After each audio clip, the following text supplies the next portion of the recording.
Hi everyone, welcome back to my channel. Evening డిన్నర్గా అటుకులతో ఉప్మా ఎలా తయారు చేయాలో చూపిస్తున్నాను.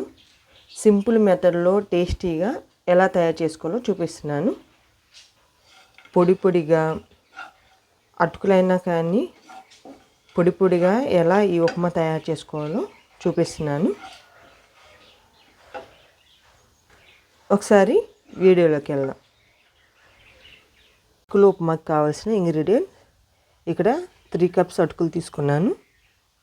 పల్లీలు 1 కప్, కట్ చేసుకున్న 1 ఆనియన్, కట్ చేసుకున్న గ్రీన్ చిల్లీ, వెల్లుల్లి, పోపు దినుసులు, 1 టేబుల్ ఆయిల్, 1 టేబుల్ గీ తీసుకుంటున్నానండి. 2 టేబుల్స్ అయినా ఆయిల్ తీసుకోవచ్చు. ఆనియన్, ఈ అటుకుల్ని నీట్గా వాష్ చేసుకుందామండి. ఈ అటుకులు డైరెక్ట్ వాటర్లో వేయకుండా ఇలా జాలీలో వేసుకొని కడుక్కుందాం. ఈ అటుకులు నీట్గా వాష్ చేసుకుందాం. ఈ అటుకులు డైరెక్ట్గా వాటర్లో వేయకుండా ఇలా జాలీలో వేసి వాష్ చేసుకుందాం. వీడియోలో చూపించినట్లు వాష్ చేసుకోవాలి. వాటర్లో వేస్తే మన ఉప్మా పాయసంలాగా అయిద్దండి. ఇలా చేయటం వల్ల పొడి వచ్చిద్ది మన ఉప్మా.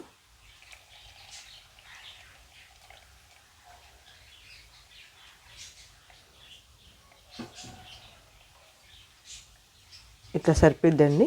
వీటిని ఒక ప్లేట్లో వేసేసుకుందాం.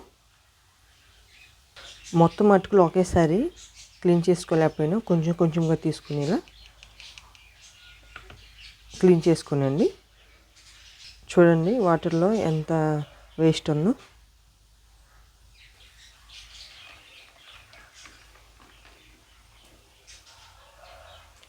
వీటిని పూర్తిగా చల్లారనిచ్చుకుందాం.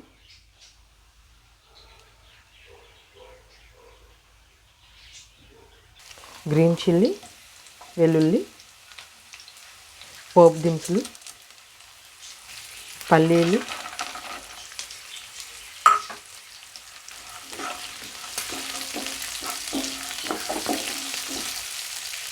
కొంచెం పసుపు కలర్ చేంజ్ కోసం,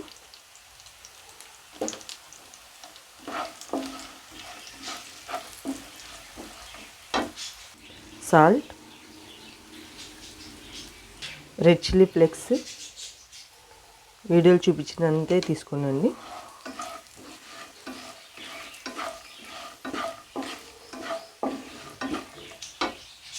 అటుకులు వేసేసుకున్నాం. చూడండి, మనం వీటిని వాష్ చేసుకున్నా కానీ తడవకుండా పొడిగా ఇలా ఉండాలి. అప్పుడే మన ఉప్మా పొడిగా టేస్టీగా వచ్చింది. ఫైనల్గా నిమ్మరసం, హాఫ్ చెక్క పిండుకోవాలండి. అంతే అండి, మన టేస్టీగా అటుకుల ఉప్మా రెడీ అయింది.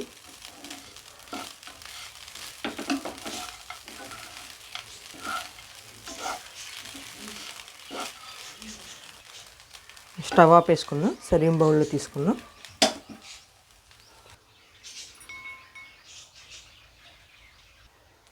అంతే అండి, మన అటుకుల ఉప్మా రెడీ అయింది. మన ఛానల్లో అటుకులతో చాలా రెసిపీస్ ఉన్నాయి, అవి కూడా ఒకసారి చూసేయండి. ఈ వీడియో కానీ నచ్చితే లైక్ చేయండి, షేర్ చేయండి, సబ్స్క్రైబ్ చేయండి. Thank you for watching.